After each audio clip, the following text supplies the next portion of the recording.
keessatti loltoonni bilxiqinnaa qonnaan bulaa tokko irratti ajjeechaa raawwatan.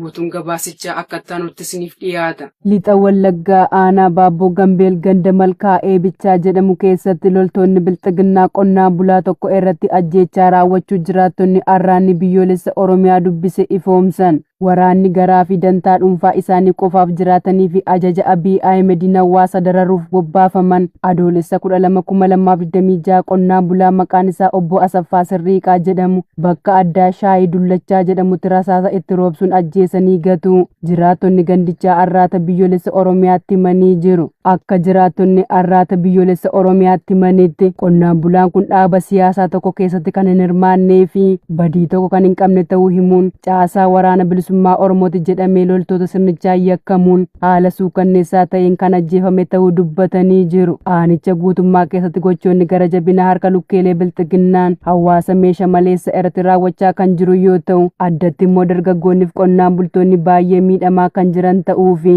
namoonni hedduun jumlaan ukkaanfamuu waajjira poolisii aanichaatti hidhamanii dararamaa jiraachuus dabaluun ifoomsanii jiru. Aanaa Tolee keessatti murni bilxiqinnaa qabeenya uummataa saamuun ibsame. Guutuu gabaasichaaf Jaalur Gufaa Diinaa. Godina Kibba Lixa Shaggar aanaa Tolee keessatti murni bilxiqinnaa qabeenya uummataa saamanii akka turan jiraattonni Arraata Biyyoolessa Oromiyaatti himan. Murni warraaqsa uummata Oromoo qeerroo fi qarreen lubbuu kumaatamaan itti kaffaluun jijjiirama argame butee aangoo siyaasa impaayiratti qabate bilxiqinnaan aanaa Tolee keessatti dantaa uummataa of duubatti dhiisuun hidhattoonnii fi kaabinoonni garaa isaanii qofaaf jiraatan qabeenya uummatni waloon qabuu fi uummatichi itti tajaajilamu saamichaan golgoleessaa akka jirantu himama. Akka jiraattonni yaada isaanii ONM'if ibsanitti gaafa adoolessa 12/2026 gara galgalaa ganda Gololee fi Tamsaa jedhamu keessatti hidhattoonni aanaa Qarsaa Maallimaa irraa bobba'an waajjira gandaa kan baajeta uummataatiin ijaaramee itti tajaajilamaa jiru guutumatti diiguun mukaa fi qorqorroo baallee 120 akkasumas waajjira fayyaa gandichaa irraa immoo qorqorroo baallee 300 diiguun saamanii akka fe'atan ibsameera. Gareen bu'uuraalee misoomaa babal'isuu dhiisee barcuma aangoo siyaasa impaayiratti seeraan ala qabate tikfachuuf jecha baajeta guddina biyyaaf akeekame humnaan dhuunfachuun bittaa meeshaalee waraanaa garagaraaf oolchee lubbuu uummata nagaa ittiin galaafachaa kan jiru yoo ta'u, haala kana hordofee liqaan IMF doolaara biiliyoona 2 ol osoo hin kaffalin kan ture. Sababa lola irratti baajanni lammiilee impaayiratti qisaasaa jiruun akka ta'e hoogganaan baankii biyyaalessa impaayiratti kan turee fi yeroo ammaa hojii dhabaa kan ta'ee jiru Maammoo Miiratu miidiyaaleef kan ibse yoo ta'u, dirqama baankiin addunyaa World Baankii itti kenne galmaan ga'uuf jecha uummata nagaa akkasumas walootiin kan qaban saamichaan quncaasanis liqiin ittuma dhaluu irraan kan ka'e yeroo dhiyoo kana dhaabbatichi akeekkachiisee turuun ni yaadatama. Aanaa Limmuu keessatti dargaggoon tokko loltoota bilxiqinnaa hidhaatti darbatame. Gabaasa qindaa'eef Jaal Amartii Oromoo. Godina Baha Wallaggaa aanaa Limmuu keessatti dargaggoon tokko loltoota faashistii bilxiqinnaan yakkamee hidhaatti darbatamuu maddeen Arraata Biyyoolessa Oromiyaatti himan. Loltoonni yakka malee yakkamaa nama gochuun bartee itti ta'e jiraataa magaalaa Galiilaa dargaggoo maqaan isaa Diinaa'ol Ulfaataa Morodaa jedhamu adoolessa 9/2026 sababa tokko malee ukkaamsuun hidhaatti darbachuu jiraattonni magaalichaa ONM'if ibsaniiru. Dargaggoon kun jaarmiyaa siyaasaa hunda keessaa bilisa kan ta'ee fi sababa obboleessi koo mana hidhaatii haa ba'u jechuun miidiyaa hawaasummaa isaa irratti maxxanse qofaaf yakkamee hidhaatti darbatamuun ifoomeera. Jaleewwan murna garboonfataa bilxiqinnaa guutummaa Oromiyaa keessatti namoota dhugaa hawaasaa miidiyaa irratti dubbatan sababa famni isaanii gadi ba'uuf gaadanii kiyyoo isaanii keessa galchuun qabanii iraarsuu ammeessanii jiru. Aanaa Dirree Hincinni keessa lukkeeleen bilxiqinnaa hawaasa nagaa dirqamaan gara mooraa leenjii waraanaatti guuruu hammeessan. Bal'ina isaaf Jaal Murtii Haqaa.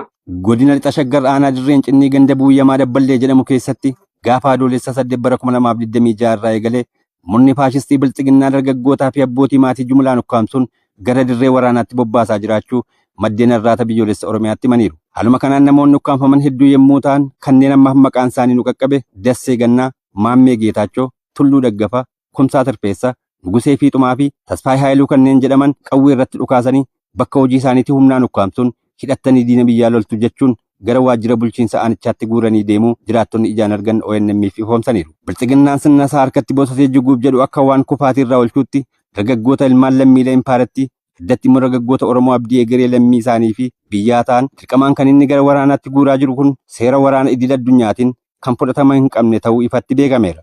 Akkuma koloneeffattoota impaarettii kana ilmaan Habashaa kanaan dura wayita sirni abbaa irree mootummaa isaanii kufuuf jedhetti ilmaan lammiilee impaarettii dirqamaan gara dirree waraanaatti guuraa turan irraa dhaaletti koloneel Abiy Ahmedis hidhattoota sirna isaaf tiksuuf garaa isaanii guuttatanii buluu malee homaa dantaa uummataa hin qabaanne lammii Oromoo irratti bobbaasee yakkoota waraanaa rifaasisaa geggeessaa jiraachuun ni beekama. Ministeerri ittisaa Israa'el Gaazaa balleessuun miira gaarii akka isaaniif kennu dubbatan.